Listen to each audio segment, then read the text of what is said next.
잘 나가도 교만해지지 않는 법이라는 제목으로 말씀을 묵상하도록 하겠습니다. 자, 오늘 우시야 왕이 이제 3절에 보니까 16살 16세에 왕이 되었고 52년 동안 다스렸다고 이야기를 합니다. 또 4절에 보니까 여호와 앞에서 여호와 보시기에 정직하게 행하였다 이렇게 이야기를 합니다. 5절에 보니까 하나님을 찾았고 그가 여호와를 찾을 동안에는 형통하게 하셨다 이렇게 이야기를 하고 있습니다. 우리가 이제 계속해서 살펴보지만 왕을 이제 평가하는 그것이 이제 무슨 길로 행했는가라고 하는 것과 또 하나는 하나님을 찾았는가라고 하는 부분입니다. 여기 찾다라고 하는 이 말이 이제 번역이 조금 다르게 되어 있기도 합니다. 그래서 구하다 또는 묻다 이렇게 되어 있어요. 그래서 하나님 여호와께 물었다라고 하는 것은 하나님을 찾았다는 겁니다. 그리고 여호와를 구했다라고 하는 것도 하나님을 찾았다는 겁니다. 그래서 이 성경 전체의 신구약 원리는 똑같습니다. 하나님을 찾으면 하나님 만나주시는 거예요. 하나님 그래서 계속해서 뭐라 하면 너희가 내 얼굴을 찾아야 된다 이렇게 이야기하시죠. 하나님의 얼굴을 전심으로 찾는 사람, 그 사람은 하나님이 만나주는 것입니다. 그래서 하나님의 얼굴을 찾는다라는 것은 하나님 자신, 하나님의 존재를 사모함으로 찾는다라는 것을 이야기합니다. 그래서 신약도 이것은 동일합니다. 그리고 하나님을 찾는 것 안에 형통이 있습니다. 성경에서 말하는 형통은 오늘도 이제 우시야가 하나님을 찾을 동안에 형통했다 이렇게 이야기를 하시죠. 형통은 뭐냐하면 결과가 성공했다, 부자가 됐다 등등 이 결과를 성경에서 이제 세상과는 다르게 이제 형통은 뭐라고 하냐면 과정을 얘기를 하는 겁니다.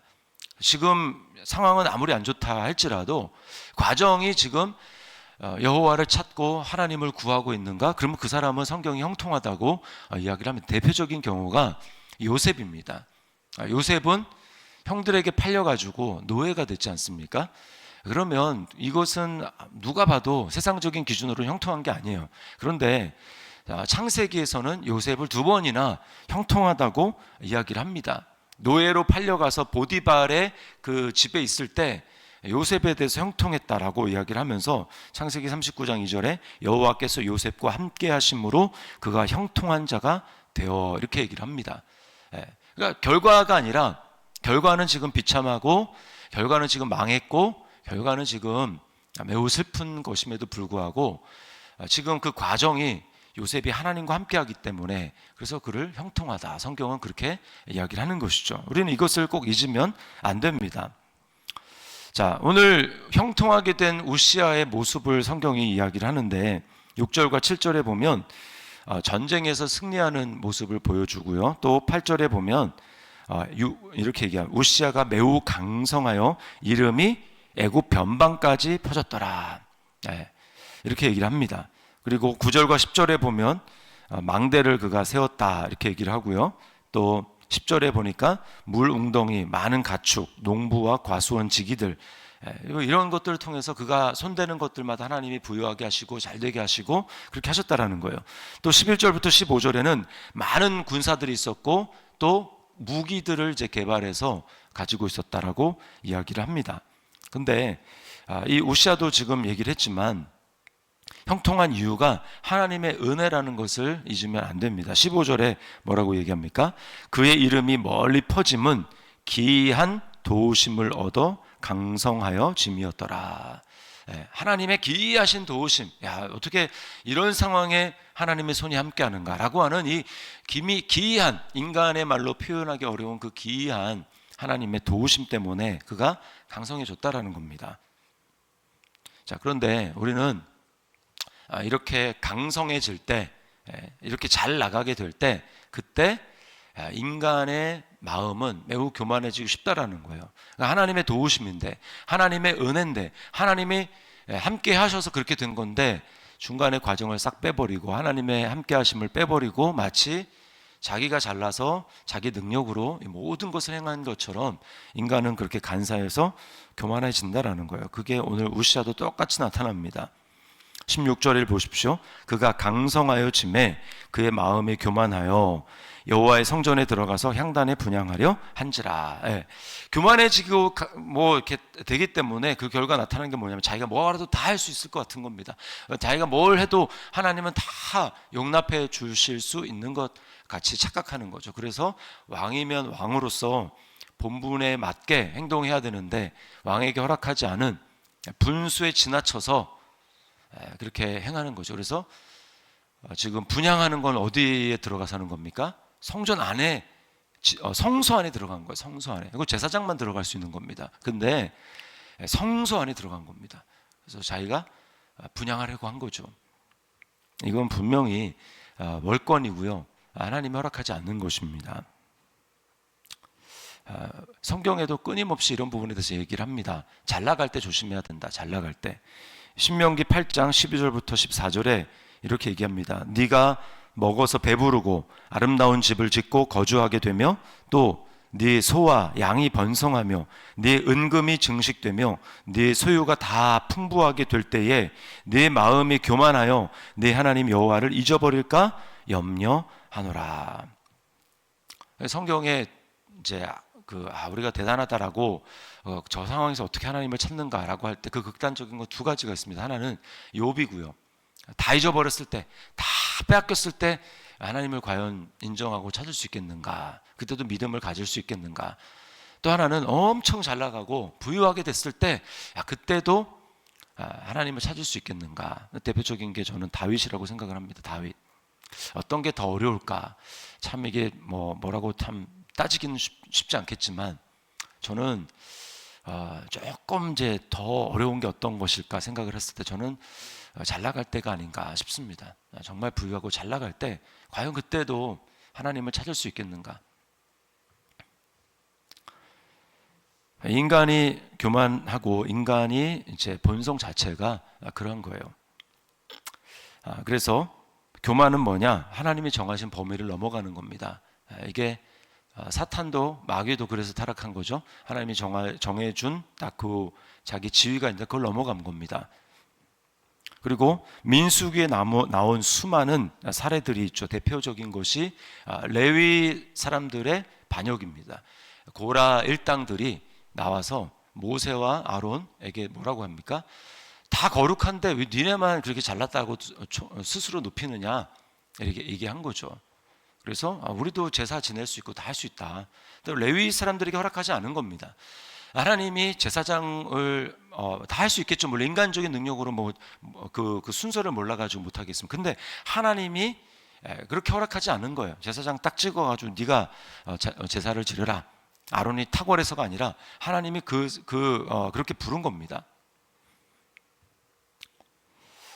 로마서 12장 3절 말씀에 보면 이렇게 얘기를 하죠.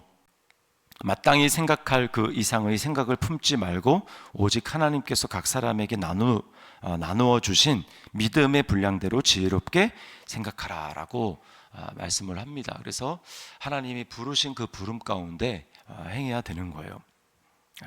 저는 이제 그런 이야기를 제 친구 목사 이제 통해 가지고 들은 경우가 있는데 어떤 경우에 어떤 교회에서는 그러면 안 되지만 당회에서 장로님들이 목사님한테 설교할 때 이렇게 하라 가이드라인을 제시해주고 그 가이드라인을 넘어가면 왜 설교를 그렇게 하느냐 그런 교회가 있다고 합니다.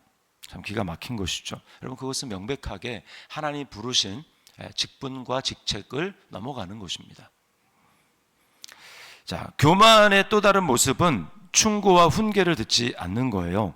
오늘 그래서 18절에 보면 제사장 아사랴가 이제 그 우시아 왕에게 나가라고 그 성소에서 나가라고 이런 이야기를 합니다. 근데 어떻게 합니까? 19절에 보니까 우시아가 손으로 향로를 잡고 분향하려 하다가 화를 내니라고 얘기를 하고 그 결과 그 이마에 나병이 생겼다라고 이야기를 하고 있습니다. 성경에서 잠언이 이제 특별히 그런데 그 사람이 지혜로운가 아니면 어리석은가 판결하는 기준은 지혜가 있냐 없냐 판결하는 기준은 훈계를 듣는가 충고를 듣는가 충직한 조언을 마음에 새기고 받아들이는가 그렇지 않는가 그것입니다. 근데 교만은 이미 그걸 받아들이지 않는 거예요. 잠언 18장 12절에 사람의 마음의 교만은 멸망의 선봉이요 겸손은 존귀의 길잡이니라. 잠언 29장 23절 사람이 교만하면 낮아지게 되겠고 마음이 겸손하면 영예를 얻으리라. 우리 마음을 기억해야 됩니다. 성경이 우리에게 요구하는 것은 예수님의 마음을 품어라. 예수님의 마음. 예수님 뭐라고 말씀합니까? 나는 마음이 온유하고 겸손하다. 온유하고 겸손하다. 그 예수님의 어떤 모습에서 보게 됩니까? 예수님이 이 땅에 오신 것 자체가 겸손해지신 거죠. 그리고 더 나아가서 십자가는 겸손의 극치입니다.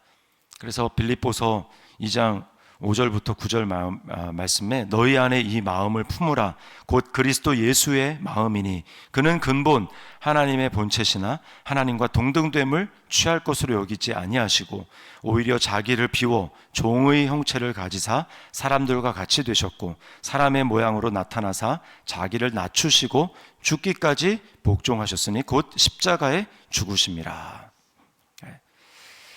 하나님이 높이시려면 성경의 원리는 세상의 그 원리와 달라서 일단은 죽고 낮아져야 됩니다.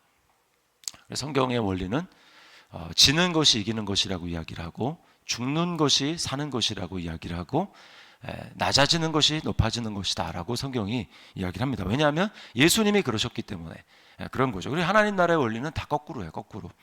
세상과 정반대입니다. 그래서 우리가 기억해야 될 것은 예수님의 마음을 품는 것입니다. 날마다 나는 예수님의 마음을 품고 있는가 아니면 세상의 그런 마음을 품고 있는가라고 하는 것을 우리가 늘 살펴야 됩니다. 적용을 하자면 말씀으로 찔림을 받고 책망을 받을 때 나는 그것을 감사와 기쁨으로 받아들이는가. 말씀으로 찔림을 받을 때 내 마음에 하나님의 책망과 그것이 있을 때 나는 그것을 겸손과 기쁨과 감사함으로 받아들이는가.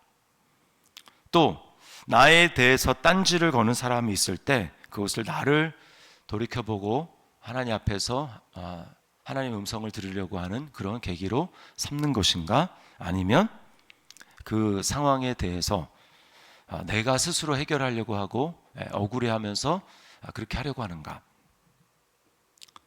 예수님의 방법을 따라가야죠. 그 다음에 세 번째는 봉사할 때 나는 사람들의 시선과 이목이 많이 있는 높임을 받으려는 자리 또 그런 높임을 받으려는 동기로 섬기는가 아니면 낮아지는 동기와 또 그런 자리를 기꺼이 찾아가서 섬기려고 하는가. 우리는 이것을 돌이켜봐야 합니다. 오늘 우시아와 정반대로 나가는 거죠. 우리는 잘 나갈 때 교만해지지 않는 것, 이것은 바로 우리에게 있는 본성은 아닙니다. 오직 예수님에게만 있는 본성이고 그것은 예수님의 마음을 품을 때 우리는 계속해서 겸손 가운데 머무르게 되고 계속해서 겸손한 자에게 주시는 하나님의 은혜를 경험할 수 있는 것입니다. 이 새벽에 우리 예수님의 마음을 품고 십자가의 길을 따라 걸어가는 예수님의 길을 걸어가는 우리 저와 여러분의 삶이 될 수 있기를 주님의 이름으로 축원합니다.